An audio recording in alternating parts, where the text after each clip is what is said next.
Buenas noches, ¿cómo les va? Estoy acá con el médico clínico Ramiro Heredia. ¿Cómo va, Ramiro? ¿Cómo andas, Leandro? ¿Qué ¿Bien, contás? vos? ¿Bien? ¿Todo Buenas bien? noches. Bien. Bueno, un placer tenerte acá. Vos sabés que cada vez que venís la gente después me escribe, me dice preguntale esto, preguntale lo otro. Y como no estamos en vivo, viste, Sí. esto está grabado, me queda para el próximo programa y Muchas gracias por la invitación y, bueno, más que agradecido. bueno. Yo te quiero hacer varias preguntas para empezar Un con placer. temas fundamentales.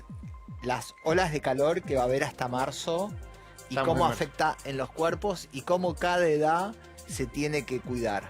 Bien, muy interesante. Divídemelo en 15 a 30, Bien. a 40, 30 a 40, 40 a 55, 55 Vamos a segmentarlo, entonces. a 65 y después... Dale, bueno. Bueno, estamos inmersos, como ya saben, en lo que es una ola de calor y es un fenómeno global lo o que sea, estamos viviendo. Australia hizo la semana pasada 55 grados. Exacto. Temperaturas máximas en el hemisferio sur fueron la semana pasada en Australia. En Australia. ¿sí? Y nosotros estuvimos cerca de lo que es el récord histórico también, hace poquito. 41 grados y 46 de sensación térmica. Exacto. El último registro había sido en el 1906. 1900 mira vos, ahí está. Ahí tenés el dato. Estudié. Estudiaste mucho, estás al día. Sí. Bueno, estamos inmersos en lo que es una ola de calor y como sabemos, el calor afecta a la vida en general Sí. y a los humanos en particular. O sea que es muy importante cuidarnos y tomar ciertos recaudos. El calor, ¿cuál es el problema con el calor ambiental? Cuando hay tanta carga de calor ambiente. La sensación térmica, decís. Exacto, la sensación térmica es algo compuesto que tiene que ver con la humedad, la temperatura y la percepción que uno tiene de calor. En el caso de la carga de calor ambiental, o sea, el calor que recibimos del ambiente, el cuerpo regula su temperatura dentro de lo que es un rango fisiológico que va de 36 a 37 grados y medio, que es lo que va variando a lo largo del día, esa es nuestra temperatura corporal normal. Sí. El cuerpo genera calor por los procesos metabólicos que tiene, o sea, genera calor de todos los procesos que hace y aparte absorbe calor del medio. Absorbe calor, el calor ambiente, que la temperatura nosotros vemos, el calor que absorbemos del medio. Sí. Y ese calor, cuando nosotros también lo eliminamos de un modo fisiológico, principalmente por la sudoración y también por otros mecanismos que son la radiación, la convección, La orina. entre otros. La orina nos permite eliminar tóxicos más que calor. Ah, más que ¿sí? calor. Es cuando hay mucha carga ambiente de Sí. calor, todos esos procesos en los cuales eliminamos el calor o lo disipamos, empiezan a fallar. Sí. ¿sí? No es tan efectiva la sudoración, no es tan efectiva la radiación, la convección. Y eso hace que empiece a subir la temperatura corporal. ¿sí? Al subir la temperatura corporal, distintos procesos metabólicos que funcionaban bien en la temperatura empiezan a dejar de funcionar. Dolores de cabeza. Exactamente. Y al dejar de funcionar nos empezamos a sentir mal o a sentir enfermos. ¿sí? El cuerpo percibe que tiene que bajar la temperatura, entonces desvía el flujo sanguíneo de la circulación de las vísceras. O sea, Vamos más despacio, así la gente Perfecto. lo entiende bien. Hablemos con Sí. palabras claras para que la Bien. gente lo entienda bien porque es un tema importante. Perfecto. Empieza a subir la temperatura corporal Sí. y se empiezan a alterar mecanismos fisiológicos. ¿Y cómo ¿sí? te das cuenta que sube la temperatura corporal? Bien, Dolor de nosotros cabeza. tenemos distintos síntomas, ¿sí? Ya sabemos que en el calor hay un montón de cosas que nos pasan. Hay más genera más estrés, hay más irritabilidad, uno duerme peor o tiene insomnio.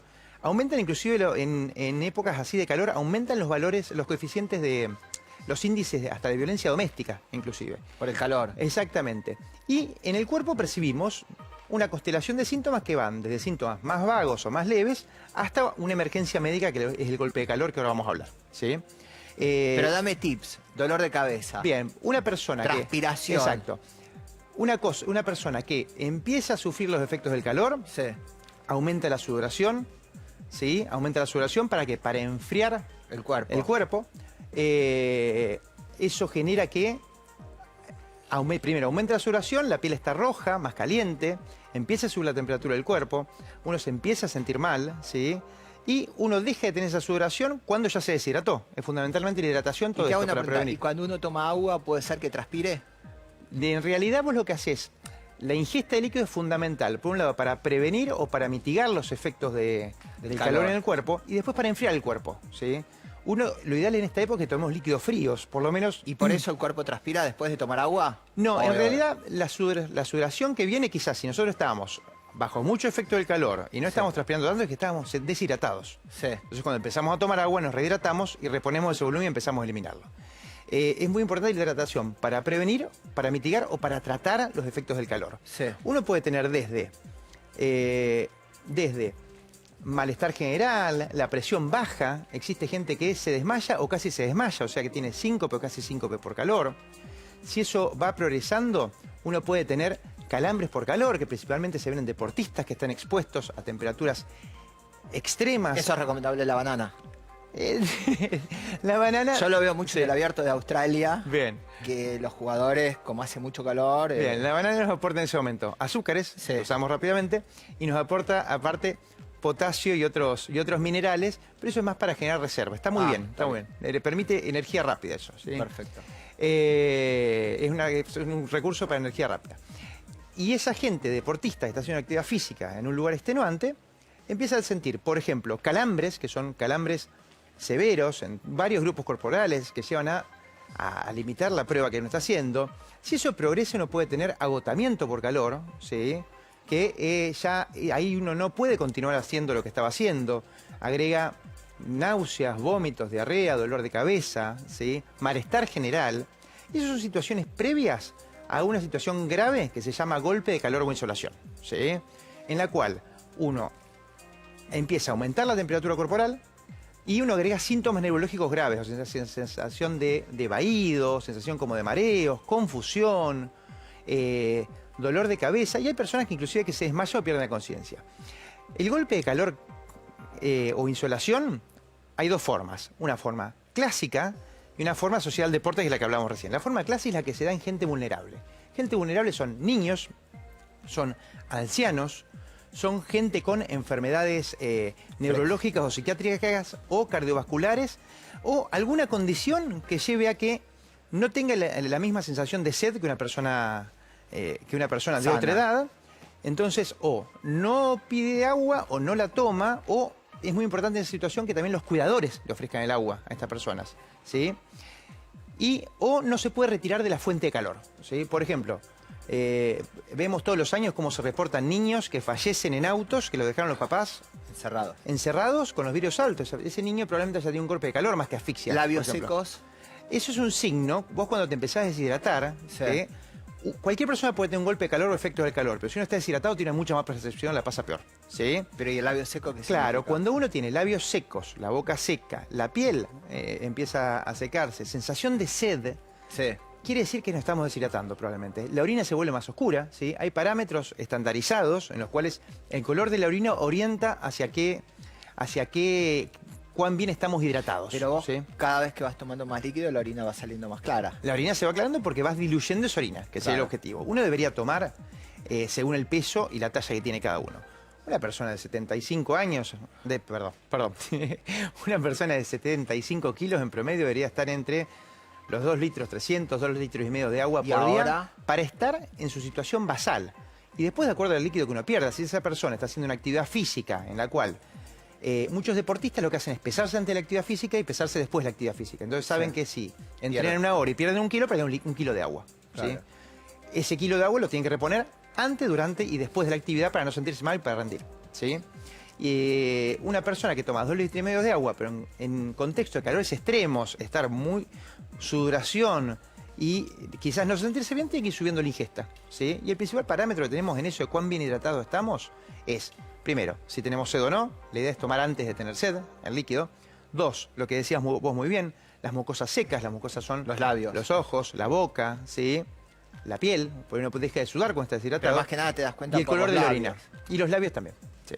Los labios Y el es color fundamental. exactamente. Y el color de la orina, la percepción que uno tiene. Así que es muy importante, hay que remarcar. O sea, primero, tratar de evitar las fuentes de calor máximo. O sea, en horarios entre las 10 o 11 de la mañana, entre las 4 y 5 de la tarde, tratar de evitar realizar actividad física o Caminar por la laboral calle. o al aire libre. Nosotros hablamos de deportista, pero esto que estamos hablando, le pasa a un bombero Sí. que está con mucha carga de ropa de protección, Claro. trabajando con temperaturas extremas, por ejemplo, en un incendio, apagando un pastizal, Claro. haciendo fuerza física, porque está moviéndose, y esa persona está sometida a esto. Un policía que está en una esquina parado, también, que está con su uniforme, con un chaleco, con toda la protección que necesita por su actividad. Esa está persona expuesto. tendría que estar siempre con una botellita de agua. Esa persona debería estar con una botellita de agua tomando regularmente antes de tener sed. Sí. Y ante síntomas de agotamiento por calor o de cefalea, dolor de cabeza o malestar general, debería quizás retirarse de la fuente de calor, que es lo primero que hacemos cuando alguien se siente mal, o sea, o meterse en un lugar, ingresar a un lugar con aire acondicionado, o ingresar a un lugar, o que se colocarse en un auto con aire acondicionado o con ventilación, retirar todo el exceso de ropa que tiene, o sea, quedarse con la menor cantidad de ropa, lo ideal en estas situaciones de calor extremo es usar ropas claras, livianas, si es de algodón mejor, la menor cantidad de ropas posible. La gente que más lo sufre es la que tiene enfermedades preexistentes y la gente mayor. Exactamente. El golpe de calor clásico, que es el que nosotros identificamos en un lugar de mucho calor y que no está corriendo o haciendo actividad física en esa temperatura extrema, se da principalmente en los extremos de la edad. Niños, porque probablemente no pidan agua, no tengan la sed todavía desarrollada, y ancianos, que el reflejo del aceito ya lo perdieron, lo gastaron, y aparte con enfermedades neurológicas o medicaciones o psiquiátricas que llevan a que no ingieran líquidos o que no se puedan retirar de fuente de calor. Una persona postrada, que depende de un cuidador, depende de que el cuidador se dé cuenta de eso. Preexistentes genera... Y enfermedades preexistentes, enfermedades cardiovasculares, la obesidad. La obesidad genera que se maneje peor la temperatura, los cambios de temperatura. ¿Enfermedades oncológicas? Enfermedades oncológicas no tanto asociado, depende más de la situación médica en general, por esa enfermedad oncológica, ¿sí? Porque si una persona tiene enfermedad oncológica controlada y está en muy buen estado general, esto es mucho menos frecuente, ¿sí? Y enfriar el cuerpo. Enfriar el cuerpo. O sea, lo enfriamos... Ventilador o aire acondicionado. Exacto, ventilador o aire acondicionado. Si ya se presentó el golpe de calor o insolación, que es una emergencia médica en la cual hay que avisar al médico, en el durante, hasta que recibimos la atención médica formal, paños de agua fría. En mojar el cuerpo, colocar un ventilador y usamos un mecanismo que se llama por convección, o sea, enfriamos el cuerpo mojando la ropa y colocándolo, por ejemplo, delante de un ventilador o el aire acondicionado. Perfecto. Y después, lo que se ve inclusive en deportistas, donde hay maratones en lugares muy cálidos o muy húmedos, la humedad es tan peligrosa como el calor en esto, ¿sí? Hay bañaderas con agua con hielo y los deportistas los colocan ahí cuando se desmayan. Esto, por ejemplo, un lugar muy cálido que hay un deportista que colapsa o se desmaya, una de las cosas que puede estar pasando es esto. Se toma la temperatura y se trata esto. Lo has visto en partidos de tenis en algunos lugares. En Australia. En Australia, muy bien. Ramiro, cambiemos de tema un poquito y vamos a hablar un poquito de los cuidados de la gente de la tercera edad. En general el tema huesos. Quiero que hablemos del tema huesos. Bueno, muy bien. El calcio y el tema huesos en la tercera edad, o cuáles son las enfermedades más comunes para la gente de más de 65, 70 años. Bueno, ¿no? muy bien. Nosotros tenemos que diferenciar principalmente que el hombre y la mujer tienen un pico de masa ósea, o sea, de cantidad de hueso y de masa muscular, de cantidad de músculo y calidad de músculo, que se da entre los 30 y los 40 años, ¿sí? Cuando uno está bien, el tope. Uno estando bien. De funcionamiento, digamos. De funcionamiento. Uno eso de acuerdo a cómo se haya cuidado, o sea, si mantuvo el peso corporal, ¿sí? Porque la gente obesa tiene menos calidad de hueso y de músculo. Perdón que interrumpa, porque después la gente me dijo, no lo interrumpas. Pero quiero aclarar esto. A mayor peso, los huesos tienden a resquebrajarse más fácil. No, el tema es así. Está bien el planteo, el razonamiento es este. A sufrir más, a desgastarse. La gente que padece de obesidad tiene, por un lado, un músculo de menor calidad. Porque ese músculo, claro. Y aparte eso genera carga sobre el esqueleto y menor calidad también de la estructura ósea. Del hueso. Entonces, exactamente. Pero hablemos el nombre del hueso. Del hueso. Es perfecto. Ese hueso de menos calidad, con ese músculo de menos calidad, predispone, cuando llegamos a cierta edad, 65. Principalmente el quiebre es los 60 años, 60 65. Que hoy es difícil hablar de edades, porque uno a los 65 años llega muy bien, con mucha vitalidad. Hay gente de 65, 70 años que está mucho mejor que una persona de 40. Perfecto. Pero tenemos que estar atentos a esto, que nuestra mejor masa ósea y nuestra mejor musculatura es alrededor de los 40 años. Y después, de acuerdo a cómo nos cuidemos, la actividad física regular que hagamos, cómo tratemos las enfermedades crónicas que tengamos, o sea, la diabetes, la hipertensión, entre otras, si fumamos o no fumamos. Pero el hueso se empieza a resentir. El hueso empieza a empeorar su calidad o a resentirse, como decís vos, principalmente a partir de los 60 años. Pero a los 50 la mujer tiene la menopausia, que eso hace que sea más acelerado este proceso. Y te hago esta pregunta. El hombre es un poco más tardío. Perdona. Los dolores más frecuentes. Cuando vos estás acostado, ¿tenés más dolor que cuando vos estás caminando? Eso puede pasar. A veces el dolor de articulaciones y de huesos, por La osteoartritis o artrosis es un dolor que se presenta más estando en reposo, es que estamos como se puede decir, como duros, ¿sí? Claro. Como más rígidos, Sí. y eso mejora a veces con la actividad. Nosotros tenemos enfermedades del hueso que empeoran o se hacen más manifiestas con los años, como son la osteoporosis, Sí. que tiene un patrón... Perdón, la Sí. osteoporosis para la gente que no sabe es cuando se te va comiendo el hueso. No, sería... No tenemos enfermedades primarias del hueso, que es la osteoporosis, en la cual el hueso tiene menor densidad, menor calidad y más debilidad. Bueno, se va que un hueso comiendo un normal. poquito, se va quedando más débil. Claro, exactamente. Perdemos el hueso útil, digamos.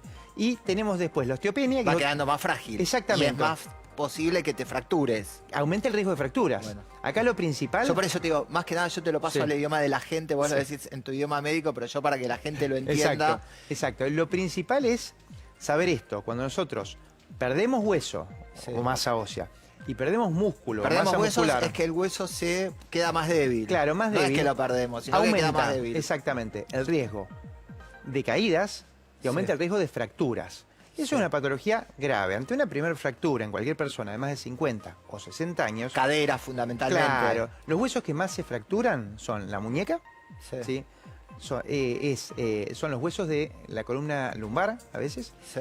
y es la cadera, ¿sí? El Sí. que más repercute es la cadera en la calidad de La vida. cadera es lo que te cambia Exacto. la calidad Cuando de tenemos vida. una fractura en cualquier persona, cualquier adulto mayor, Sí. eso es signo de osteoporosis o que algo está pasando. También hay que estudiar si ese hueso no está pasando alguna patología, algún cuadro que tenga que ver con otra enfermedad que también impactó en ese hueso Por ejemplo. y le cambió la calidad.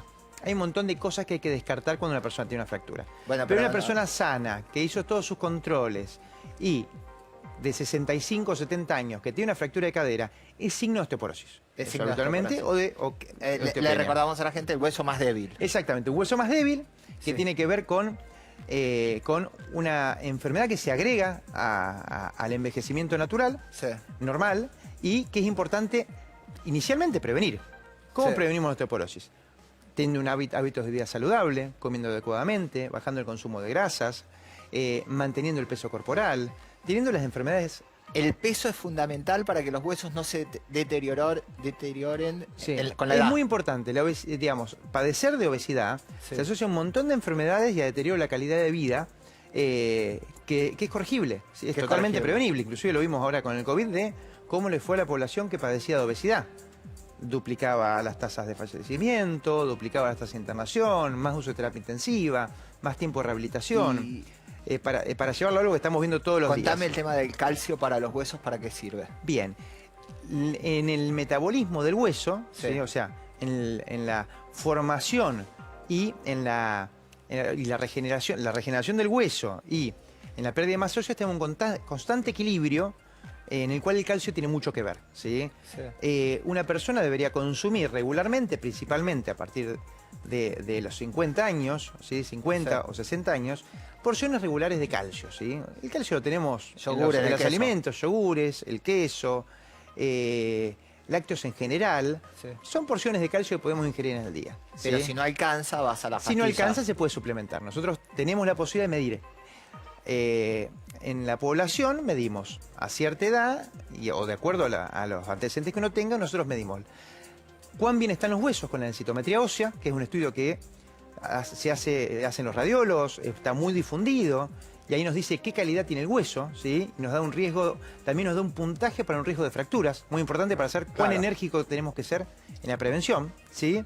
Y tenemos para medir en laboratorio, por ejemplo, en ciertas poblaciones medimos la vitamina D, si está baja o no, tendemos a suplementarla generalmente. Aparte, la vitamina D no solo tiene que ver con el metabolismo del hueso, también tiene que ver con la inmunidad, con el desarrollo, con la cognición, con un montón de cosas que nos mejoran la calidad de vida, ¿sí?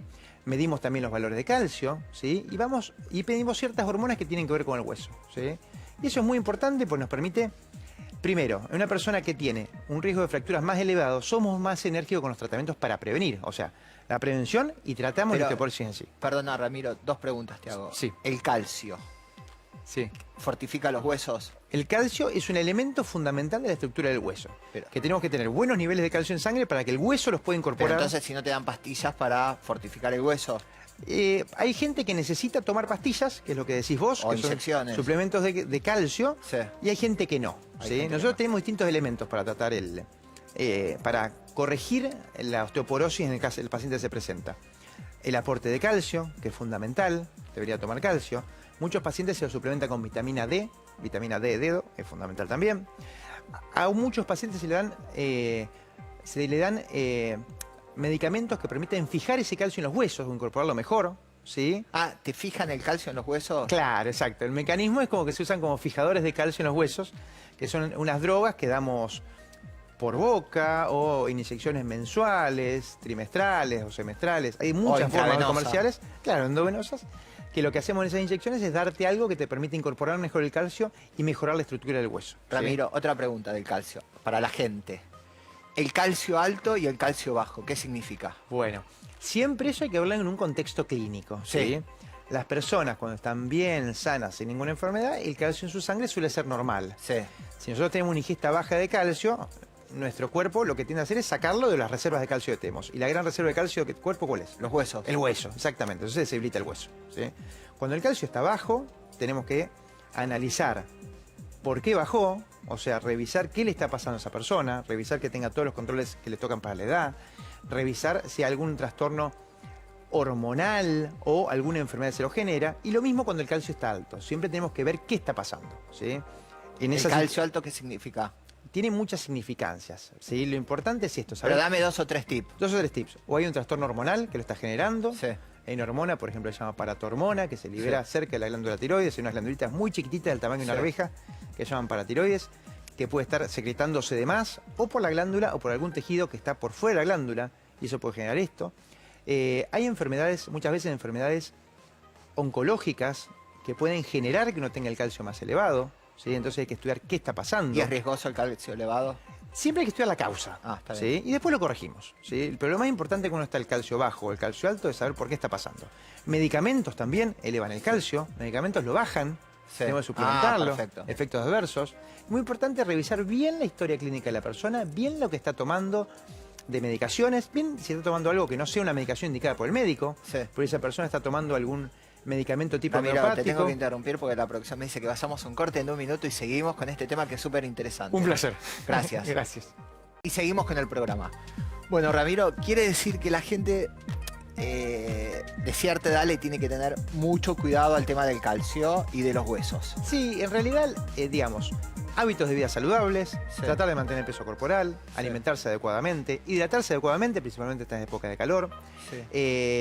Hacer los controles de salud habituales. Todas estas cosas que estamos hablando salen del control de salud habitual que debería tener un hombre o una mujer de acuerdo a la edad, ¿sí? De acuerdo a las enfermedades que tenga. Tratar las enfermedades que tenga, tratarlas adecuadamente y tratar de tenerlas controladas. Y prevenir principalmente, mantener una actividad física regular. Eso es fundamental para mantener la masa muscular, para mantener la masa ósea, para no caerse, ¿sí? Una persona que desarrolla ejercicio, ¿en cuáles? Mantiene una actividad aeróbica, mantiene ejercicios de fuerza, adaptado a la edad, de que la persona no se agote, pero mantenga algo regular. Hay ejercicios de equilibrio también que se hacen. Pararse sobre un pie, pararse sobre otro, todo con una guía esto. Y concurrir a sus consultas médicas habituales. Eso genera que podamos prevenir mucho de lo que estamos hablando. Son todas prevenibles las cosas que estamos hablando. 2 temas. Quiero que vengas de vuelta en poco tiempo. Un placer. Me hables de 2 temas que me quedaron pendientes, pero te quiero hacer la última pregunta.